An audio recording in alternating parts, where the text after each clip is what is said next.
Hello, friends.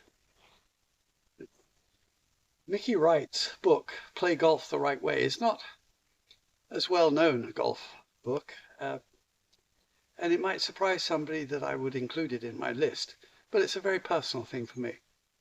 My mother started to play golf before I was born, a couple of years before I was born, and my father introduced the game to her, and she became really quite good at it. And as you can see by her very natural posture when she's putting, she had a lot of skill, great hands. And how she learned was in the garage in Scotland when we first moved there from England.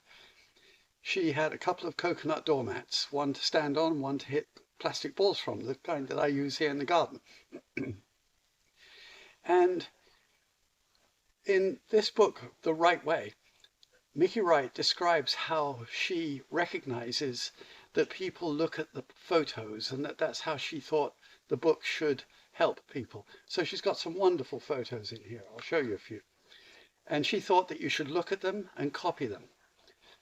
Now, the history of golf instruction, let's say for the last 140 years, almost perfectly overlays the development of photography. And it was the same sort of strata of society who could afford both of those things, certainly 100 years ago. And so photography and golf were almost like naturally linked together. Now, my feeling about using photographs to try to learn how to play golf was always a little bit, well, I don't think that it naturally conveys, even though you can pose in the shapes that a champion might be at any given point in the swing, that it naturally allows you to understand what the dynamics of that motion was, what sort of force, what actions were required for you to pass through that snapshot. Now, I think it was beneficial and perhaps a little self-protective that I came to that conclusion because I didn't want to rely on even photos.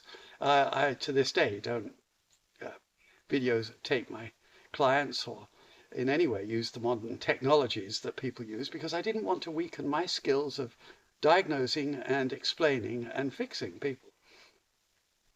But I totally get why she would think this. And so I, in deference to my mother and to Mickey Wright, I'm going to actually look at the pictures and say what I think can be derived from them that's beneficial. Now, she pointed out that she only ever hit 20 or 30 balls before teeing off. And it sounded very modern because we know that the professionals nowadays get there a couple of hours early and hit for ages. Ben Hogan, the exact flip side of that, he would play an entire 18 holes of golf on the driving range, imagining each of the shots that the golf course was going to present him before he actually teed off. So this is quite the opposite. The only one who's more extreme than this is Neil Coles, one of my favorite golfers from Britain. He should have won majors, but he was terrified of flying, so he never left town very much. But he was a tremendous golfer, and he would, in the off season particularly, only hit 7-irons a few times and virtually never practice. So she would check that her posture, her grip, and the feel of the club head is what she was hunting for. And that's come up in my conversations around particularly Ernest Jones's book, Swing the Club Head, and of course the feels as Percy Boomer described. And so we're going to feel the club head. And she was particularly interested in making sure that she was aware of the squareness, as she described it, of the club face. And I see no reason not to use similar thoughts when you're warming up with your 20 or 30 balls before a round. In these pictures, of course, we start with how to hold the golf club in her hands. Very elegant, but very strong, a lot like my mother's. And you can see with the left hand how to initiate the grip, where to put the club vis-a-vis the palm and the fingers. It's a sort of diagonal thing running from, let's say, the second joint from the end of the forefinger across the roots of the middle two fingers and into that crease that's half an inch or so below the base of the little finger.